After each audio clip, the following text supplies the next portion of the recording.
বলেছে আজকে রান্না করবে না, তার জন্য আমি ভাবছি ডিনারের জন্য কী কী করা যায়। আমার কাছে আছে কয়েকটা আলু, কয়েকটা ল্যাম্ব চপস আর ব্রোকলি। লেটস সি কী করা যায়।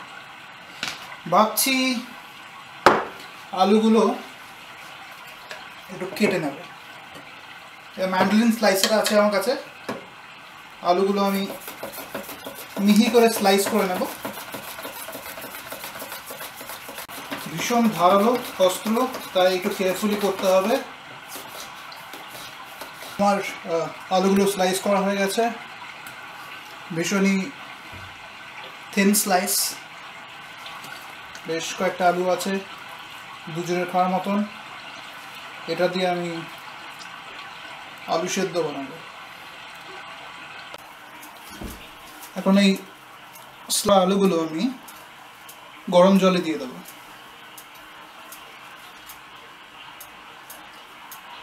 ফুটন্ত জল, একটু সাবধানে ফেলতে হবে।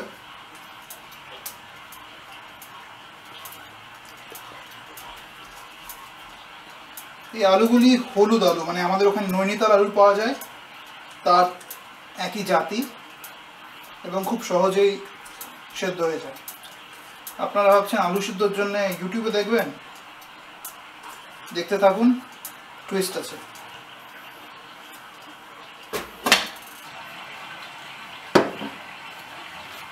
আলু সেদ্ধর সাথে হবে ল্যাম্বের স্টেক।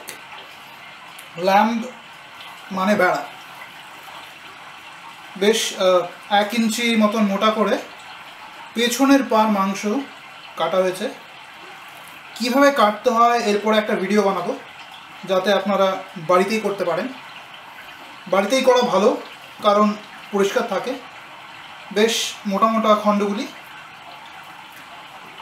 এগুলো স্টেক বানানো হবে। মাংসটা কাটার পরে আমি অলরেডি এটাকে ম্যারিনেট করে রেখেছি একটু লবণ, একটু লঙ্কা দিয়ে। এখন একটু লেবু দেবো এটাতে, তার সাথে একটু ব্ল্যাক পেপার দেবো। একটু লেবু কেটে নেব,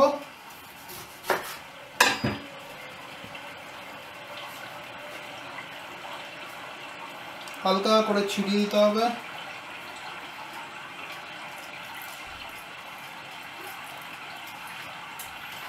এখন এর মধ্যে দেবো একটু পেপার। তো এটা আমার সেকেন্ড স্টেজ ম্যারিনেশন। এই ম্যারিনেশন হবে নেক্সট 15 থেকে 20 মিনিট। এখন ভালো করে আমি এটাকে মাখবো, যাতে লেবু আর কালো মরিচ ভালো করে ভেতরে ঢুকে যায়। কিছুক্ষণ রাখবো মাংসটা।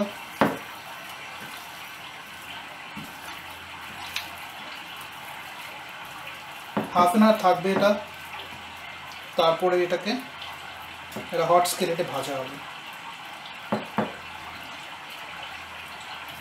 ভালো করে আমি ডোলে মেখে দিলাম। Looks really nice.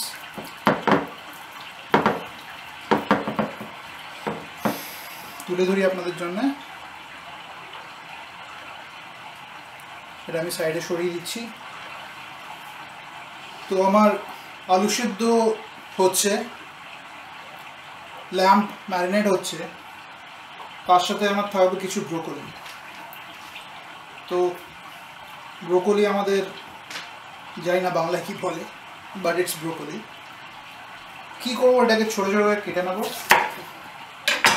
It's very simple, যেভাবে ইচ্ছা ভেঙে দিন। ব্রোকলিটা স্টিমড হবে, বেশি তেল মশলা কিছু থাকবে না।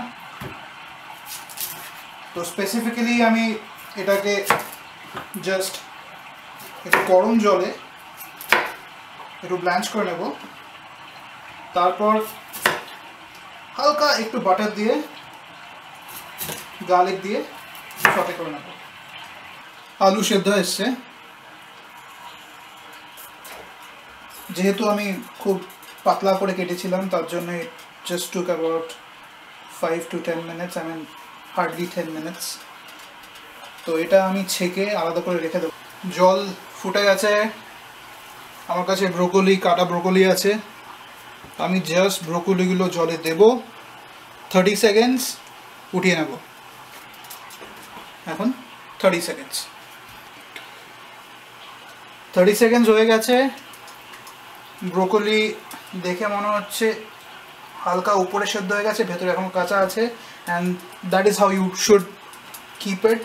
ভেতরে একদম ক্রিস্পি থাকবে। আমার কাছে একটা স্কিলেট আছে, এটা একটা প্যান, হেভি বটম, মানে হিট অনেকক্ষণ ধরে রাখে, স্টিলের একদম।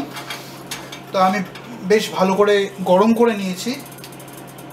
ভেজিটেবল অয়েল, সর্ষের তেল না, ভেজিটেবল অয়েল আমি 2 চামচ দেবো, and it is very hot, মানে আপনারা দেখতে পাচ্ছেন ধোঁয়া বেরোচ্ছে।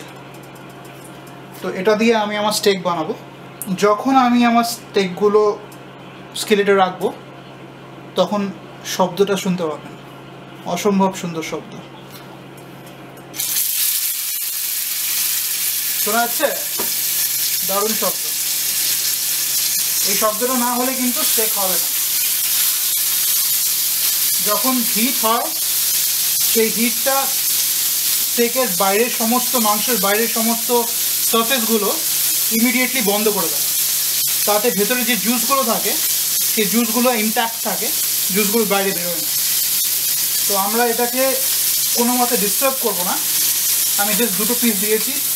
এটা অ্যারাউন্ড 3 মিনিটস হবে এক সাইডে, তারপরে আমরা এটাকে উল্টে দেবো, another 3 মিনিটস।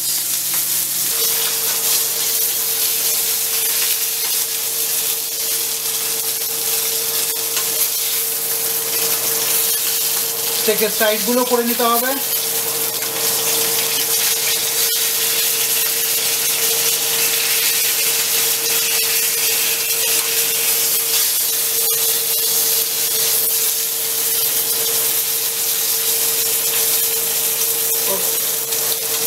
ব্যাপক লাগছে দেখতে। The pan has to be very hot, না হলে স্টেক ফেয়ার হবে না। এটা হয়ে গেছে, আমরা স্টেকটাকে ওভারকুক করবো না। এখন এটাকে রেস্ট করাতে হবে নেক্সট 10 to 15 মিনিটস। সঙ্গে সঙ্গে কাটা যাবে না, রেস্ট করতেই হবে।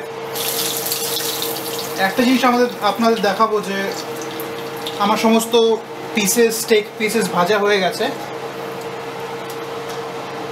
একটা খুবই মজার ব্যাপার হচ্ছে যে আমি জাস্ট এর মধ্যে 3 চামচ তেল দিয়েছিলাম, এখন দেখুন কত তেলের মধ্যে। তো মাংসের থেকে যত ফ্যাট সমস্ত কিন্তু রেন্ডার আউট হয়ে বেরিয়ে গেছে। অ্যান্ড এই যে ব্রাউনিশ দেখতে পাচ্ছেন জিনিসগুলো, এগুলোকে রিন্ড বলে, and it is very tasty. তো সেগুলো আমরা ফেলবো না, আমি এই ফ্যাটগুলো বা তেলটা আমি বাইরে কোথাও রাখবো, এবং বাদবাকি যা আছে সেটা দিয়ে আমি আলু সেদ্ধ মাখবো। It would be awesome. আমি সমস্ত যা তেল ছিল সমস্ত বের করে দিয়েছি। অদ্ভুত যে 55 গ্রামস অফ তেল বেরিয়েছে, আমি ওজন করে রাখি। আমার কাছে বাটার আছে,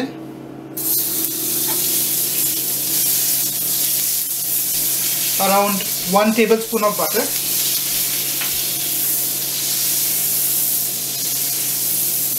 ভালো করে ঘুরিয়ে নেব বাটারটা।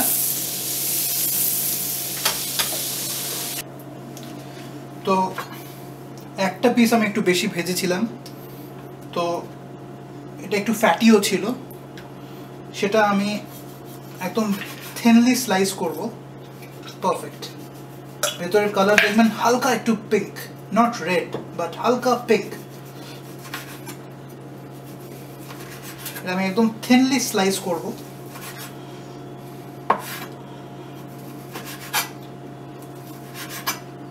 অসম। এটাকে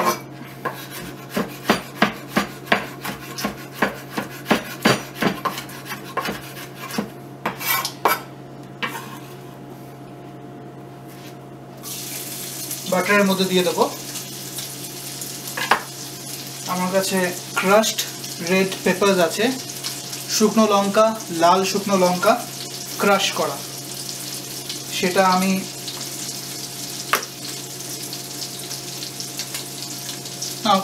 এটা আপনার পার্সোনাল চয়েস কতখানি দেবেন, আমি একটু বেশিই দিই।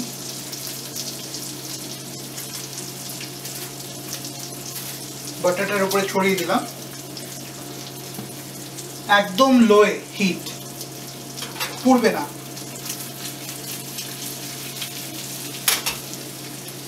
তার মধ্যে একটু লবণ,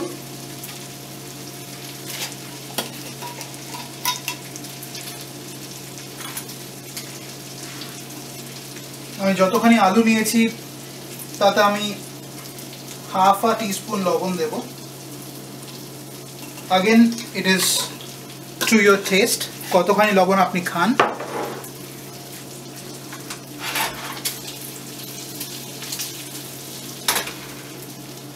এটার মধ্যে আমি যে আলুগুলো সিদ্ধ করে রেখেছিলাম, অল্প একটু আলু নেব, দিয়ে দেবো, সব না অল্প একটু। তারপর এটাকে ভালো করে নাড়বো, নিচে যত রিন্সগুলো লেগেছিল সমস্ত ওঠাবো, কারণ ওটাই ফ্লেভার, ভীষণ ফ্লেভারফুল হবে এটা। এর সাথে আমি একটু চিনিও দেব, জাস্ট অল্প একটু চিনি।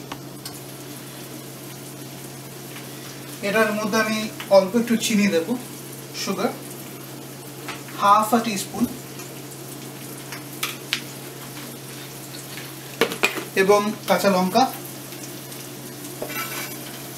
সমস্ত চলে গেল।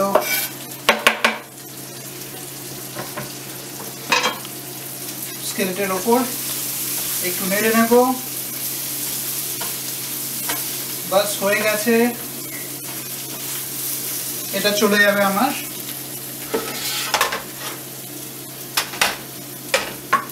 বাদ বাকি আলুর উপরে।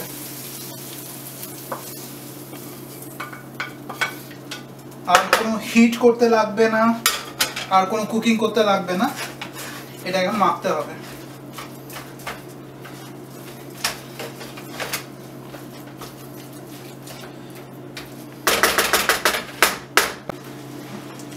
একটু লাল পেঁয়াজও দেব, আরেকটা জিনিস দেব, সেটা হচ্ছে একটু দুধ, বেশি না অল্প একটু জাস্ট। আমার আলু সিদ্ধ হয়ে গেছে, ব্রোকলি হালকা করে ব্লাঞ্চ করা হয়ে গেছে, আমার স্টেকসগুলো রেস্ট করছে। এখন ব্রোকলিটা হালকা করে একটু বাটার দিয়ে ফ্লেভার করব। আমার কাছে 1 টেবিল স্পুন বাটার আছে, দিয়ে দেবো এর মধ্যে, একটা হট প্যানের মধ্যে।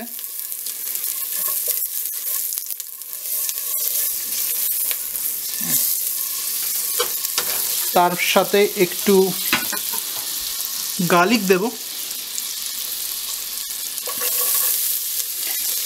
এখন আমি গার্লিকটা একটু ভেজে নিচ্ছি, আপনার যদি একটু গার্লিক টেস্টটা বেশি ভালো লাগে, রসুনের টেস্টটা একটু বেশি ভালো লাগে, তাহলে আপনি রসুনটা হালকা একটু কাঁচা রাখতে পারেন। আমি হালকা একটু ভেজে নিচ্ছি।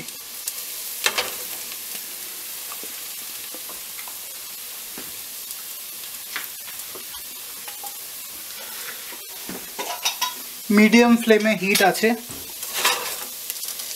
গার্লিকটা জাস্ট একটু ভাজা হয়ে এসছে, বাট ইটস নট বার্নড, কারণ খুব তাড়াতাড়ি গার্লিক বার্ন হয়ে যায়, পুড়ে যায়, একটু নজর রাখবেন।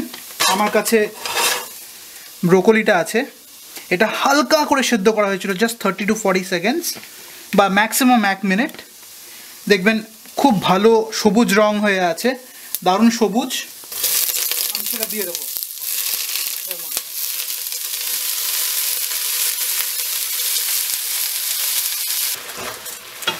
হয়ে গেছে, এটা এখন আমি উঠিয়ে দেবো। বেশি হিট করলে ব্রোকলিটা নেতিয়ে পড়বে, খেতে মজা আসবে না।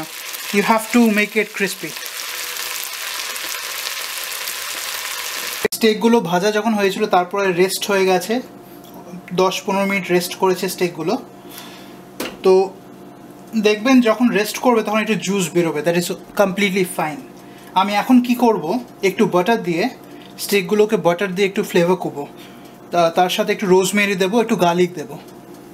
তো একটা হিটেড প্যান, আমার স্টেকের প্যানের মধ্যে আমি একটু বাটার দেব।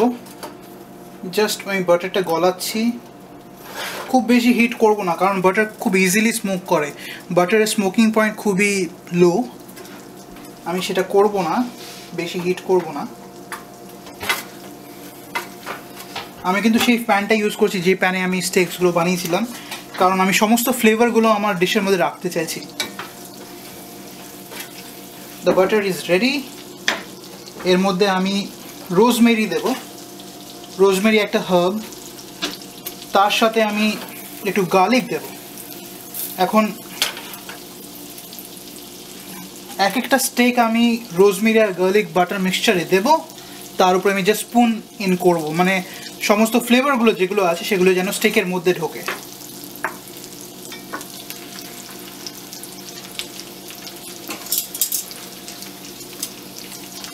এক একটা স্টেক আমি নেব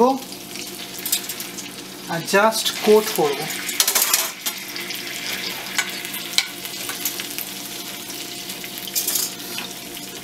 বেশি হিট হলে বাটার স্মোক করবে and that is not good.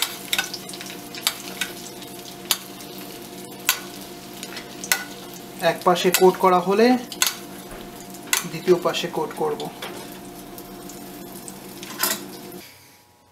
This is how my dinner looks. Let's see how it actually tastes. দেখি কেমন লাগে।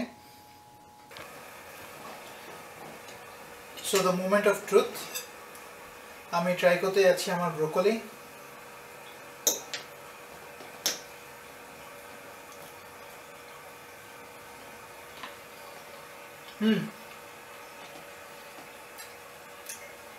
The garlic is really standing out.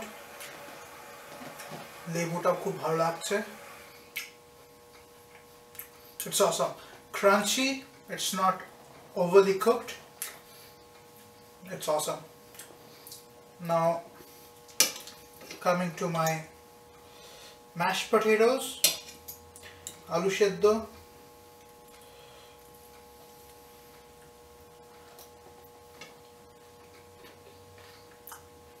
perfect. আমি আমার আলু সেদ্ধ একটু বেশি ঝাল পছন্দ করি। It's really awesome. লবণ একদম ভালো হয়েছে, ফাইন। যখন মনে রাখবেন যখন আমি আমার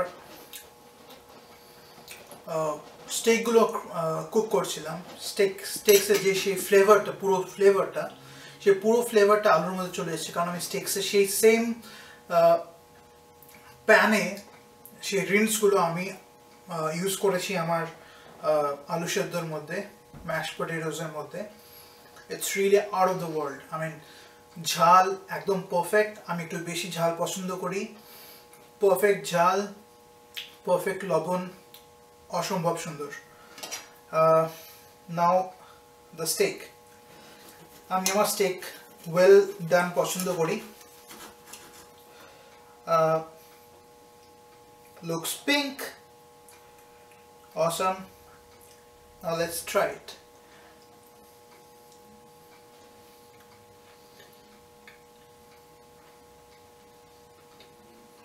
Awesome.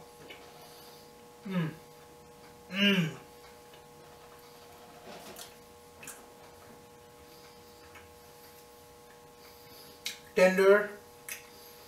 I would like to thank my wife for marinating it. মানে ভীষণ টেন্ডার স্টেকটা, তার সাথে flavour, garlic and butter and rosemary, ব্যাপক সুন্দর লাগছে, দারুণ লাগছে। I'll just have one more before I can cut it off. The steak is pink, মিডলে পিঙ্ক থাকবে, কারণ পিঙ্ক যদি না থাকে তাহলে ওভারকুক হয়ে যাবে। This is really nice. The end of the steak with a lot of rendered fat.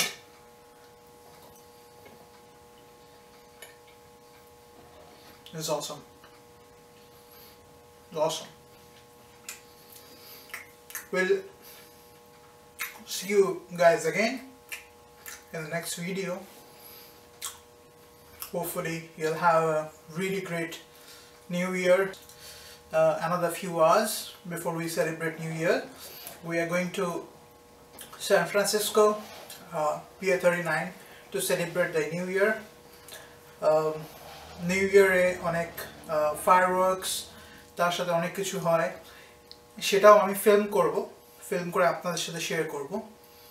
And thanks to my wife, first of all, for giving me the inspiration to do this video, and I would like to say that I love her, and we'll see you again at the next video. Thank you so much. Bye bye.